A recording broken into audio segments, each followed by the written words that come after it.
하나님 말씀은 구약성경 10편 50편입니다. 16절부터 마지막 23절까지 보시겠습니다.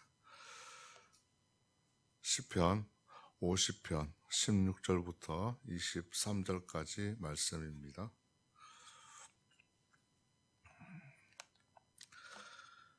악인에게는 하나님이 이르시되 네가 어찌하여 내 율례를 전하며 내 언약을 내 입에 두느냐. 내가 교훈을 미워하고 내 말을 내 뒤로 던지며 도둑을 본즉 그와 연합하고 간음하는 자들과 동료가 되며 내 입에 옆에 두고 내 혀를 거기서 꾸미며 앉아서 내 형제를 공박하며 내 어머니의 아들을 비방하는도다.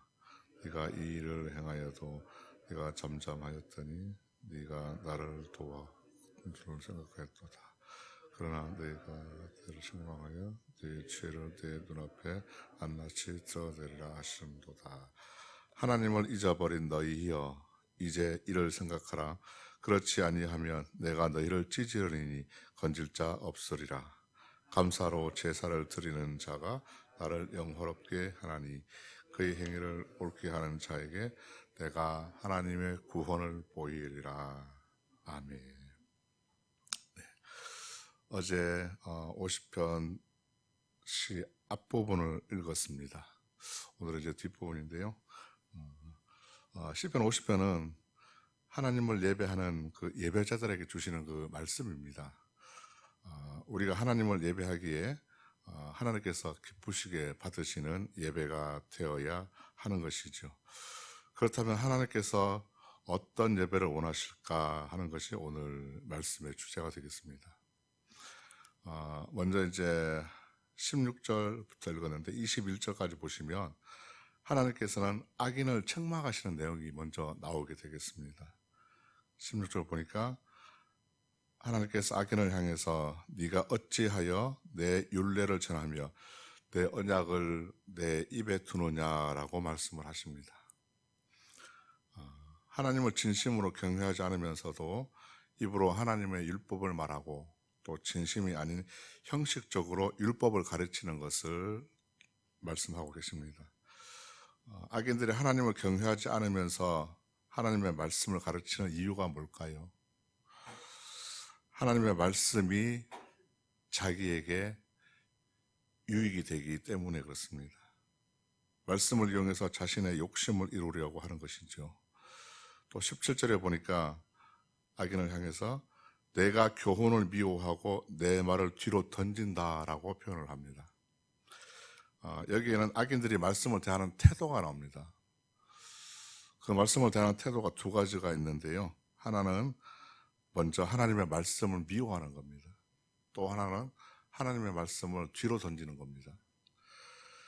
악인들이 하나님의 말씀을 미워한다는 것은 하나님의 말씀을 입으로는 이렇게 말하고 있지만 그 마음속에는 하나님을 경외하는 진심이 없기 때문에 하나님의 교훈을 미워한다라고 말하고 있습니다.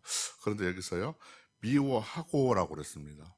미워하고라는 것은 미움의 감정이 매우 강하다는 것을 의미하고 있습니다. 그래서 이런 뜻이 있습니다. 증오하다, 적대하다, 이런 의미를 갖고 있고요. 이런 의미는 어떤 사람들이 나타나느냐, 원수나 대적들을 향해서 표현을 하는 표현입니다. 하나님의 말씀을 증오하고 업신여김을 증오하고 업신여기는 그 마음을 가진 사람들이 하는 행동이 하나님의 말씀을 자기들 뒤로 던진다라고 표현하고 있습니다. 우리가 공을 차면은 공을 어떨 때나 받아야 됩니다. 그런데 하나님의 말씀도 마찬가지 받아야 되는데 그 말씀을 받지는 않고 뒤로 던진다라고 이렇게 표현을 했습니다. 그들이 하나님의 말씀을 무시하는 것을 이렇게 표현을 했습니다. 말씀을 받지 않고 자기들 뒤로 던졌다라고 시각적으로 표현을 하는 것입니다. 하나님의 말씀이 잘못을 알게 해줄 때 우리가 그 말씀을 듣고 순종해서 고쳐야 되는데 말씀이 듣기 싫고 때로는 불편하다고 해서 그 말씀을 무시하고 뒤로 던진다면 하나님은 그런 자를 악인으로 여기시고 책망하시는 것입니다. 여기서 던지며라는 단어는 버리다, 쫓아내다라는 뜻이 있습니다. 여기서 하나님의 말씀을 그들 뒤로 던지는 그 사람들은 하나님의 말씀을 어떻게 여기냐면 더럽고 무가치하고 불필요하고 거추장스럽고 아무짝에 쓸데없는 것으로 여기는 겁니다. 하나님의 말씀, 율법을 완전히 무시했다는 것을 하나님께서는 지적하시는 표현입니다. 그러면 우리에게 하나님의 말씀은 어떤 것일까 한번 생각해 보았습니다. 먼저 바울은 빌립보서 2장 16절에 보게 되면 생명의 말씀이라고 표현을 했습니다. 바울은 늘 복음을 전했죠. 복음을 전하면서 그 복음이 그들에게 또 자신에게 생명의 말씀이라고 표현했습니다. 또 베드로는 어떻습니까? 1장 25절을 보니까 이렇게 표현합니다. 오직 주의 말씀은 세세토록 있도다 하였으니 너희에게 전한 복음이 곧 이 말씀이니라고 표현합니다. 하나님의 말씀은 세세토록 영원히 존재하는 말씀이라는 거죠. 이 말씀이 저와 여러분에게 전해진 그 복음, 좋은 소식인 말씀이라고 했습니다. 우리가 하나님을 예배하는 그 예배자가 된 것은 하나님의 생명의 말씀으로 일한 것입니다. 누가복음에는 1장 37절 이렇게 말씀하죠. 대저 하나님의 모든 말씀은 능하지 못하심이 없다고 말씀합니다. 또 시편 119편 105절에는 주의 말씀은 내 발의 등이요 내 길의 빛이다라고 말씀하고 있습니다. 하나님의 말씀은 하찮고 무시하거나 가볍게 여길 것이 아니라 태초에 세상을 만드셨고 또 우리의 인생을 인도하는 것이 말씀입니다. 말씀으로 우리는 하나님을 만나고 하나님을 알 수가 있죠. 그래서 죄인이 거룩해지는 것이 진리의 말씀으로 가능해지는 것입니다. 악인들은 진리의 말씀을 가지고 이용하고 왜곡하고 속이고 거짓말하고 혀로 온갖 악한 말을 만들어내는 것 또한 하나님을 책망하십니다. 하나님께서 이렇게 악인들을 책망하시는 이유가 무엇이냐면 21절에 밝히고 있는데요. 악인들의 악한 행동들을 하나님께서 침묵하셨는데 하나님은 그 죄인의 죄를 묵인하거나 무조건적으로 용서하지 않으십니다. 그런데 하나님 앞에 숨길 수 있는 죄가 하나도 없지요. 악인들의 잘못을 다 드러내게 하시고 또 낱낱이 보여주실 것입니다. 외식하는 자들은 하나님께 예배의 형식을 갖추기는 하지만 그 안에는 없는 것이 있습니다. 바로 감사와 정성이 없습니다.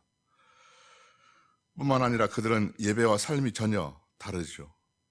그들의 삶에는 의로운 행실이 전혀 나타나지 않습니다. 하나님께서는 하나님을 잊어버린 외식하는 자의 예배를 받으시지 않으신다고 말씀을 하십니다. 그렇다면 오늘 우리의 저와 여러분의 예배의 모습은 어떠신지요? 하나님께서 받으실 만한 예배가 맞으신지, 아니면 우리는 오늘 예배가 있으니까 또 주일이니까 또 공예배가 있으니까 오시는 건지, 의무적으로 드리는 건지, 형식적으로 드리는 예배가 있는지 한번 생각해 보시기를 소망합니다. 내 안에 바라기는 감사와 하나님을 향한 진심으로 우리가 예배를 드리기를 소망합니다. 기도하겠습니다. 하나님을 가까이 함이 되게 복이 되는 줄로 믿습니다. 늘 감사로 하나님을 예배하게 하여 주옵소서. 예수님의 이름으로 기도드립니다. 아멘. 하늘에 계신 우리 아버지, 아버지의 이름을 거룩하게 하시며 아버지의 나라가 오게 하시며 아버지의 뜻이 하늘에서와 같이 땅에서도 이루어지게 하소서. 오늘 우리에게 일용할 양식을 주시고 우리가 우리에게 잘못한 사람을 용서하여 준 것 같이 우리 죄를 용서하여 주시고 우리를 시험에 빠지지 않게 하시고 악에서 구하소서. 나라와 권능과 영광이 영원히 아버지의 것입니다. 아멘. 오늘 말씀을 생각하시면서 정말 하나님 앞에 우리 모든 것이 감사요 은혜입니다 라는 그런 고백을 했으면 좋겠습니다. 또 우리가 나라 민족을 위해서도 기도해 주시고요. 얼마 남지 않은 총선 또 위해서 기도해 주시고 교회 아프신 분들 잊지 말고 기도해 주시고요. 선교사님들 위해서도 또 다음 세대 우리 아이들 위해서도 기도해 주시고 각자 여러 가지 기도 제목 따라 기도하실 때 우리 주님 한번 찾고 기도하시겠습니다.